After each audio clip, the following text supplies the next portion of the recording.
दोस्तों आज की वीडियो बात करने वाले हैं हम डायरेक्ट मटेरियल और इनडायरेक्ट मटेरियल के बीच में क्या डिफरेंस होता है। डायरेक्ट मटेरियल क्या होता है, इनडायरेक्ट मटेरियल क्या होता है, ये इसके बारे में पूरा कॉन्सेप्ट समझने वाली है। और अगर आप कॉस्ट अकाउंटिंग से रिलेटेड वीडियो देखना चाहते हो तो उसके लिए पूरी प्लेलिस्ट बनी हुई है, आप जाकर दे सकते हो। आज का हमारा मेन टॉपिक यही है कि डायरेक्ट मटेरियल और इनडायरेक्ट मटेरियल बेसिक होता क्या है ये। तो आज हम बात करेंगे, देखो डिटेल में। जैसे कि आप देख पा रहे हैं, ये इंडायरेक्ट मटेरियल आपके सामने यहाँ पर लिखा हुआ है। इंडायरेक्ट मटेरियल क्या होता है, पहले हम इंडायरेक्ट मटेरियल समझते हैं, फिर हम समझते हैं डायरेक्ट मटेरियल। इनडायरेक्ट मटेरियल ये होता है जो कि production material we use in production process, however they are not directly traceable to a product. मतलब कि एक ऐसा मटेरियल जो कि प्रोडक्ट के लिए हम प्रोडक्शन प्रोसेस के लिए यूज करते हैं, लेकिन डायरेक्टली नहीं करते, इनडायरेक्टली करते हैं। डायरेक्टली होता है कि मैं बिल्कुल सीधा आप दे सकते हो कि भाई इस प्रोडक्ट पे वो मटेरियल आपको लगा हुआ दे सकता है, ठीक है। लेकिन इनडायरेक्टली क्या होता है, आपको दिख ही नहीं सकता। जैसे कि ये पेन है, अब ये पेन के ऊपर जो प्लास्टिक है ये दिख रहा है, तो ये क्या है, डायरेक्ट मटेरियल। लेकिन जो इसको पेन को बनाने के लिए और भी मटेरियल लगे, वो उसके अंदर दिखने दे, वो इनडायरेक्ट मटेरियल है। लेकिन सिर्फ यहां तक डेफिनेशन नहीं है, और भी चीजें है, ठीक है। अब देखो डायरेक्ट मटेरियल क्या क्या हो सकता है। डायरेक्ट मटेरियल वो होता है, जैसे कि डायरेक्ट मटेरियल क्या होता है, जो आपको डायरेक्टली दिख रहा है, जो डायरेक्टली इन्वॉल्व है प्रोडक्शन करने के लिए। इनडायरेक्ट मटेरियल क्या है, जो डायरेक्टली इन्वॉल्व नहीं है। अब जैसे कि आप फर्नीचर कंपनी क्या कर रही है, टिम्बर खरीदी है। पहला एग्जांपल क्या लिखा हुआ है, timber in a furniture company. जो टिम्बर खरीदा जा रहा है उससे फर्नीचर बनेगा, तो टिम्बर क्या हो गया, डायरेक्ट मटेरियल हो गया, क्योंकि वो उसके बिना फर्नीचर नहीं बन सकता। यानी कि आप ये कह सकते हो कि एक ऐसा मटेरियल जिसके बिना प्रोडक्शन हो ही नहीं सकती, वो डायरेक्ट मटेरियल है। टिम्बर से ही तो फर्नीचर बनेगा। Cotton in a shirt factory, cotton से ही तो शर्ट बनेगी। Rubber in a tyre factory, leather in a shoe company, ये सब क्या है, डायरेक्ट मटेरियल है, जो प्रोडक्शन से डायरेक्टली रिलेटेड है। इसके बिना प्रोडक्शन हो ही नहीं सकती, क्योंकि प्रोडक्ट बनाने के लिए वो जरूरी है। इसलिए हमें इसको रॉ मटेरियल भी बोलते हैं।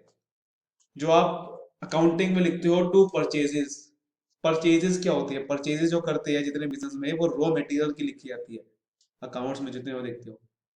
ये तो इनडायरेक्ट मटेरियल जो इनडायरेक्टली कॉस्ट होती है हमारी, ये आपका बेसिकली जो अदर एक्सपेंसेस होते हैं ना, एक्सपेंसेस की तरह इसको ट्रीट किया जाता है इनडायरेक्ट मटेरियल को। डायरेक्ट मटेरियल परचेजेस बोलते हैं हम, जो भी परचेजेस हम लिखते हैं अकाउंट्स में, वो डायरेक्ट मटेरियल की होती है। अब इनडायरेक्ट मटेरियल क्या हो सकते हैं, जैसे कि ग्लव्स। आप ग्लव्स यूज कर रहे हो प्रोडक्ट बनाने के लिए, आपने ग्लव्स खरीदा, लेकिन वो प्रोडक्ट बनाने के लिए खरीदा है, लेकिन वो प्रोडक्ट में डायरेक्टली इन्वॉल्व नहीं है, वो प्रोडक्शन में डायरेक्टली इन्वॉल्व नहीं है। टूल्स, आपने औजार खरीदे हैं, लेकिन वो प्रोडक्शन में डायरेक्टली इन्वॉल्व नहीं है ना। भले आपको प्रोडक्ट बनाने के लिए जरूरी नहीं है कि टूल्स चाहिए, ग्लव्स चाहिए, किसने कहा है, आपको प्लास्टिक चाहिए। ऐसे ही फर्नीचर कंपनी में टिम्बर जरूरी था, लेकिन उसके लिए ग्लव्स यूज करे जा रहे हैं, उसके लिए टूल का इस्तेमाल हो रहा है, उसके लिए हेलमेट का इस्तेमाल हो रहा है, उसके लिए ओवरलॉस का इस्तेमाल हो रहा है, उसके लिए ऑफिस चेयर खरीदी जा रही है, डेस्क खरीदा जा रहा है। वो सब क्या हो जाएगी, हमारे इनडायरेक्ट मटेरियल। क्या हो जाएगा हमारे, वो इनडायरेक्ट मटेरियल। तो यही होता है हमारा डायरेक्ट मटेरियल और इनडायरेक्ट मटेरियल। कुछ एग्जांपल से समझते हैं कि डायरेक्ट मटेरियल बेसिकली और क्या कैसे कैसे हो सकता है कंपनी के अंदर या कोई भी हमारे बिजनेस के अंदर।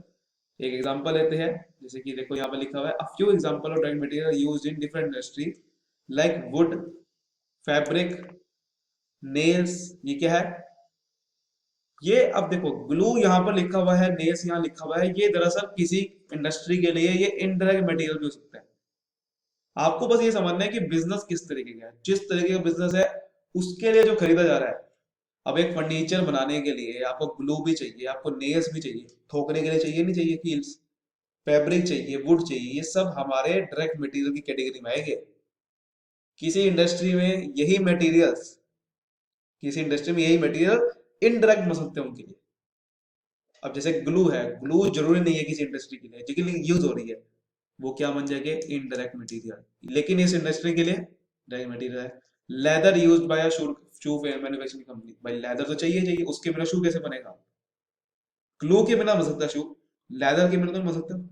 तो ये समझ रहे हो डायरेक्ट मटेरियल क्या होता है। ऐसे ही natural gas used by producer of fertilisers, flour milk, ठीक है, ग्रेन, एग, बटर, चीज, जो ये बार बार यूज होती है चीजें प्रोडक्ट को बनाने के लिए, वो क्या है, डायरेक्ट मटेरियल। जैसे कि आपका ये मिल्क, एग, बटर, चीज, ये सारा स्नैक और बेकिंग कंपनी यूज करती है, इसीलिए ये डायरेक्ट मटेरियल के लिए। किसी के लिए ये इनडायरेक्ट भी हो सकता है। चलो इनडायरेक्ट मटेरियल, इनडायरेक्ट मटेरियल का थोड़ा एग्जांपल समझते हैं। इनडायरेक्ट मटेरियल जैसे कि कैसे यूज होते हैं मैन्युफैक्चरिंग बिजनेस में, जैसे कि ऑयल एंड ग्रीस। ग्रीस का इस्तेमाल कर रहे हो आप मशीन को अच्छा करने के लिए, मशीन की सर्विस करने के लिए एक तरह की, तो वो ग्रीस जो है वो आपका इनडायरेक्ट मटेरियल हो जाएगा। लेकिन वो डायरेक्ट नहीं है, लेकिन वो इनडायरेक्टली रिलेटेड है, क्योंकि अगर ग्रीस ही नहीं लगाएंगे हम, ये जरूरी खरीदना है, क्योंकि अगर ग्रीस ही नहीं होगी तो मशीन ढंग से काम नहीं करेगी, मशीन ढंग से काम नहीं करेगी तो प्रोडक्शन को बंद कर देगी फिर हम। इसीलिए वो इनडायरेक्टली इन्वॉल्व है प्रोडक्शन, इनडायरेक्टली इन्वॉल्व है प्रोडक्शन के लिए। अगर वो मटेरियल नहीं होगा, प्रोडक्शन ही नहीं हो सकती फिर। एयर एंड ऑयल फिल्टर जो मशीन में ये लगे होते हैं, ठीक है, वेंटिलेशन सिस्टम होते हैं हमारे, फर्नेसेस लगे होते हैं, ये जरूरी है, लेकिन इतने जरूरी नहीं है। ये हमारे इनडायरेक्टली इफेक्ट डालती है प्रोडक्शन को, ठीक है, इससे कहीं ना कहीं इनडायरेक्ट इफेक्ट डालेगा, डायरेक्ट नहीं डालेगा। प्रोडक्टिव, देखो प्रोडक्टिव इक्विपमेंट, जैसे कि ग्लव्स खरीद रहे हो, ग्लासेस खरीद रहे हो मशीन को चलाने के लिए, ग्लासेस, हेलमेट्स, ये जरूरी है खरीदना, इतना जरूरी नहीं, लेकिन मतलब ये नहीं है कि इसके बिना प्रोडक्शन ही नहीं हो सकती। हाँ, वो इनडायरेक्टली इन्वॉल्व इफेक्ट करेंगे, लेकिन डायरेक्टली नहीं करेंगे। इफेक्ट ये भी करेंगे, क्योंकि ग्लासेस नहीं होगी हम ढंग से काम नहीं करेंगे, हेमलेट हेमलेट नहीं पहनेंगे तो काम कैसे करेंगे, लेकिन इनडायरेक्टली इन्वॉल्व है। डायरेक्शन, डायरेक्टली क्या होगा कि प्रोडक्शन को बनाने, प्रोडक्ट मतलब प्रोडक्ट को बनाने के लिए जो मटेरियल यूज करना पड़ेगा, वो सिर्फ वही डायरेक्ट मटेरियल होता है। मतलब इसके बिना प्रोडक्ट बन नहीं सकता, प्लास्टिक के बिना प्रोडक्ट बन सकता, तो क्या है, वो डायरेक्ट मटेरियल है। लेकिन ये सब क्या है, इनडायरेक्ट है। अब ग्लू एंड टेप, देखो मैंने बताया था ग्लू एंड टेप, यहाँ पर क्या लिखा गया, इनडायरेक्ट, लेकिन किसी इंडस्ट्री के लिए यही मटेरियल डायरेक्ट भी हो सकता है। मेरी बात समझ रहे हो, कि जो प्रोडक्ट को डायरेक्टली इन्वॉल्व करते, प्रोडक्ट को बनाने के लिए डायरेक्टली इन्वॉल्व है, वो डायरेक्ट मटेरियल बन जाएगा, चाहे वो कुछ भी हो। इसलिए ये कुछ लोग गलत समझ लेते हैं कि ग्लूस, टेप, ये तो सब इनडायरेक्ट है, ऐसा नहीं है। ये डिपेंड करता है बिजनेस टू बिजनेस, ठीक है। Supplies used for washing and cleaning purposes, washing and cleaning purposes के लिए, कुछ साफ सफाई के लिए आपने भेजा, तो ये सब इनडायरेक्ट है। फिटिंग कर रहे हो भाई, आप फिटिंग करवा रहे हो, ठीक है, तो ये भी इनडायरेक्ट है। इफेक्ट पूरी तरह से नहीं डाल रहा आपका। Use of pins, gums, staple, pencil, stationery का इस्तेमाल इस्तेमाल कर रहे हो सर्विस प्रोवाइडिंग के लिए, तो ये सब आपके इनडायरेक्टली मटेरियल होते हैं। लेकिन अगर यही इंडस्ट्री स्टेशनरी इंडस्ट्री होती, तो यही उसके लिए क्या मुझे था, डायरेक्ट मटेरियल। समझ रहे हो बात को, ये डिपेंड करता है business to business and industry to industry, किस तरीके का बिजनेस है, उसके लिए प्रोडक्ट कैसे बनाता है, वो उस प्रोडक्ट में क्या जरूरी है प्रोडक्ट को बनाने के लिए, वो हमारा डायरेक्ट मटेरियल उस इंडस्ट्री के लिए बन जाएगा।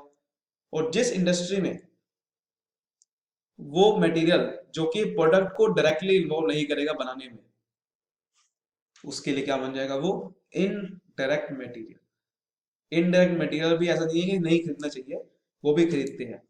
डायरेक्ट मटेरियल की जो जितनी भी कॉस्ट होती है, वो हमारी उसको कहते हैं प्राइम कॉस्ट।